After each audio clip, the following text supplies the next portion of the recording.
Olá, pessoal. Uma alegria imensa estar com cada uma de vocês, hoje, neste domingo, que é a festa da Santíssima Trindade, que, de certa maneira, conclui toda essa longa série, né? A gente faz o ciclo do Natal, da Epifania, depois da Páscoa com a Quaresma, Páscoa, tempo pascal, e tudo isso é encerrado no domingo de hoje. Próximo domingo já é comum do ano, e é uma festa em honra da Santíssima Trindade, antigamente uma coisa meio dogmática, hoje muito mais para a gente reafirmar quem é Deus para nós. E para mim é uma alegria conversar sobre isso com meu querido irmão e amigo, Darlan Oliveira. Darlan, bem-vindo, tudo bom com você? Muito obrigado, Marcelo. Tudo dentro dos conformes, graças a Deus.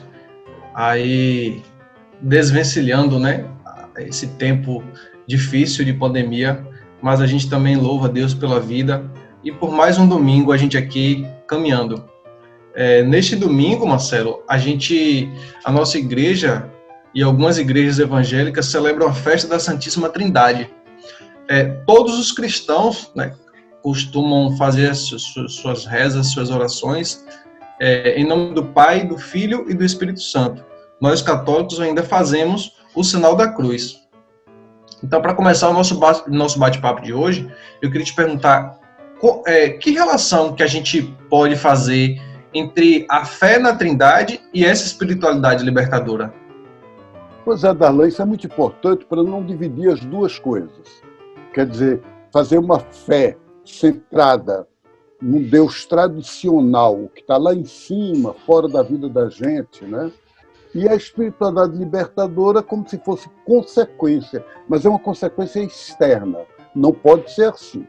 No Brasil, no 6º Encontro Intereclesial das SEBs, das comunidades de base, em Trindade, lá em Goiás, onde eu morava na época, em 1986, o tema do encontro foi a Santíssima Trindade é a melhor comunidade. E as SEBs propunham naquele encontro que dentro da igreja, os ministros, o povo de Deus, bispo, padre, papa, quem seja, se coloque numa relação como a da Trindade. Então, o pessoal diz que na Trindade todos são iguais. O Pai é igual ao Filho, o Filho igual ao Pai e o Espírito Santo, embora com funções diferentes. Na igreja deveria ser assim. Então é muito importante que a gente conquiste isso. E eu acho que isso é o ponto que pode ser importante para a espiritualidade libertadora. Darlan. Com certeza. A gente, liturgicamente, né, para fazer as nossas reflexões a cada dia, a cada semana, os anos são divididos entre ano A, B e C. A gente está vivendo, em 2020, o ano A. E neste domingo, o texto do Evangelho proclamado é o de João 3, 16 a 18. E aí o versículo fala assim: Deus amou tanto o mundo que ele entregou seu Filho único, não para julgar o mundo, mas para que o mundo seja salvo por ele. E aí, Marcelo, eu faço uma pequena correlação com o que é ensinado, né, sobre esse trecho, sobre esse versículo, lá na minha catequese.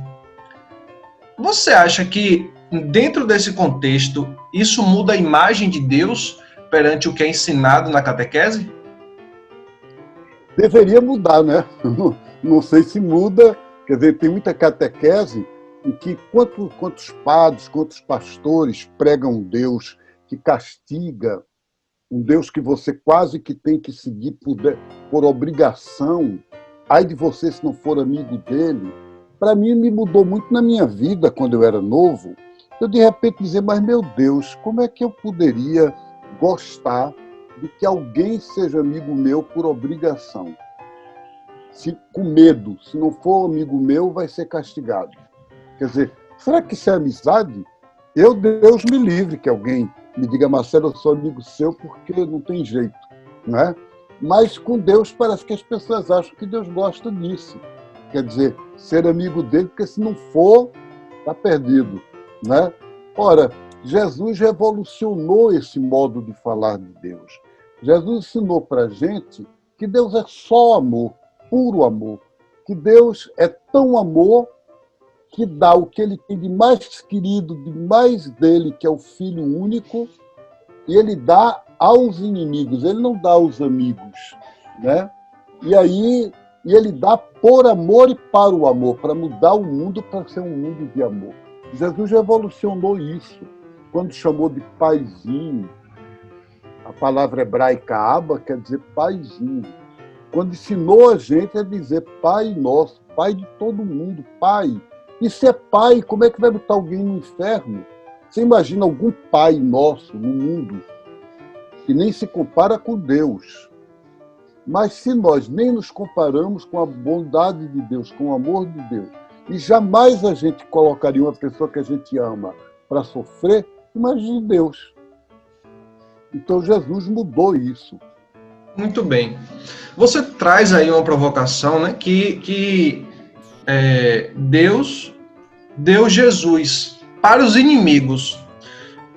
E a gente tem feito um exercício nesse processo de diálogo intergeracional, nesse processo de diálogo também interreligioso, que Deus, por amor, deu o Filho para os inimigos. Como é que a gente poderia entender melhor isso, fazer uma leitura popular disso? Entregou seu filho para morrer, entregou aos inimigos para que matasse Jesus? Como a gente poderia fazer essa leitura teológica, vamos assim dizer, ou Aí popular? você toca num dos pontos mais centrais da fé cristã. De fato, a fé cristã foi ensinada durante séculos e séculos, um pouco dizendo isso, dizendo que Deus queria se reconciliar com a humanidade e o único jeito era que alguém que é divino como Jesus pudesse se entregar em sacrifício ao Pai para reparar o mal que a humanidade tinha feito. Só que isso é uma visão pagã que o cristianismo absorveu de outras culturas, de outras religiões, e sem perceber entrou nessa.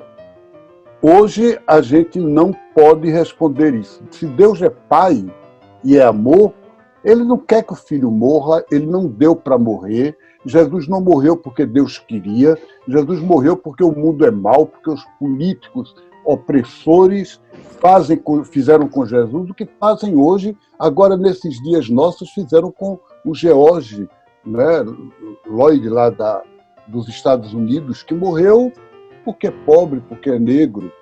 Então, e Jesus morreu assim.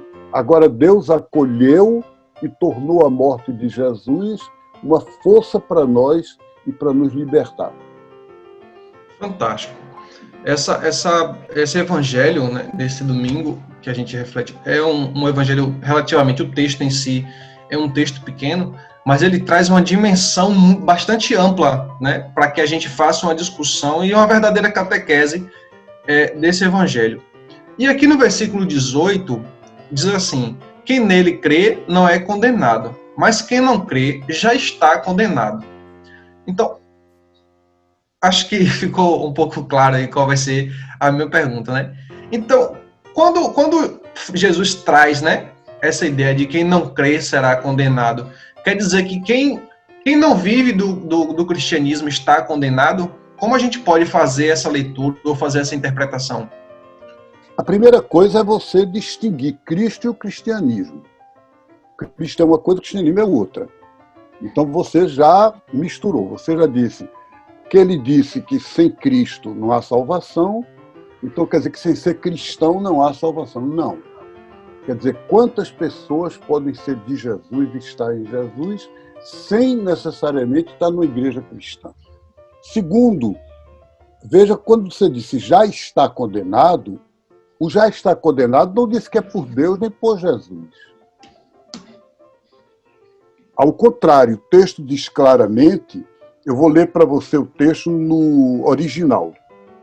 A sentença é esta, que a luz veio ao mundo e os homens preferiram a treva à luz. Está no versículo 19. Então, no versículo anterior, que é o que você citou, no 18, está assim. Quem adere a ele não está sujeito a julgamento, não é julgado.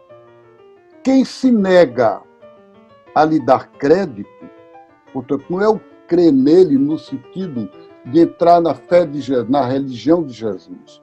É quem não aceita o projeto que Jesus propõe para o mundo, o reino de Deus, que é muito maior do que a igreja, que é muito maior do que tudo. Quantas pessoas no candomblé, no xamanismo, quantas pessoas no budismo, no islã, em todas as religiões, que aderem ao projeto de justiça, de paz, de um mundo transformado e, portanto, aderiram ao projeto de Jesus. Agora, quem não adere, quem fica com o projeto da violência, o projeto do ódio, o projeto da intolerância, do racismo, essas pessoas, o texto diz, já estão julgadas. Elas mesmas se condenam, elas mesmas se isolam do amor. Quer dizer, se você não é uma pessoa de amor, quem sofre é você. É isso que o texto diz no fundo. O texto não está dizendo que vai para o inferno. Está dizendo, olha, gente, está aqui um projeto. Se vocês não aceitam esse projeto, é você próprio que está se excluindo. Essa é a ideia, tá certo? Muito bem. Nada melhor que uma catequese diária, né? Para interpretar da melhor forma os evangelhos e os ditos de Jesus. Então, Darlan, acho que a gente está quase no fim, né, do programa. Sim, sim. Eu queria trazer só uma experiência prática, né, vamos dizer assim, que está no nosso cotidiano. Todo ano, no domingo da festa da Santíssima Trindade, é celebrado o Dia das Comunidades Eclesiais de Base. A gente vive essa comunhão, né, com o mistério divino, com o mistério da Trindade, à medida em que a gente se torna uma igreja que é uma rede de comunidades, claro, reunidas dentro de um processo igualitário e também como um ensaio desse projeto do Pai e dessa profecia do Espírito Santo. Aqui em Salvador, Marcelo, a gente tem um trabalho muito, muito bacana de amor, de solidariedade com as pessoas mais pobres que vivem em situação de rua. Eles se reúnem numa igrejinha, lá no centro da cidade, no bairro de Águas e Meninos. É a igreja da Santíssima Trindade. Era uma igreja que estava abandonada e, atualmente, ela serve como um abrigo para a comunidade da Terna Trindade. Essa comunidade ela é animada por irmãs e irmãos consagrados, né, e é coordenada pelo irmão Henrique da Trindade. Eles vivem lá nessa comunidade juntamente com o pessoal de rua e outros voluntários, né, que se juntam para movimentar, para animar a comunidade. E eles vivem esse amor, vivem essa testemunho, e eu acredito que isso é uma forma concreta do que Deus nos ensina, do que Cristo nos ensina, e nos ajuda a revelar esse amor humano. Então, eu acho que para encerrar esse programa de hoje, a gente traz essa ideia prática, né, do que é essa Trindade, de como as SEBs une esse projeto, realiza esse projeto de uma forma mais concreta possível. E quando a gente faz essa relação de fé e vida, a gente consegue dar passos e alcançar um nível mais profundo da fé na prática. Que maravilha, Darlan. Então, gente, caminhando com vocês, parabéns pela comunidade da Terna Trindade e do nosso querido irmão Henrique, que está aí em Salvador. Vamos juntos nesses dias de pandemia, ninguém larga a mão de ninguém. E Deus é amor, quem vive o amor vive em Deus e Deus vive na pessoa. Beijo no coração. Beijo no coração e a gente segue caminhando.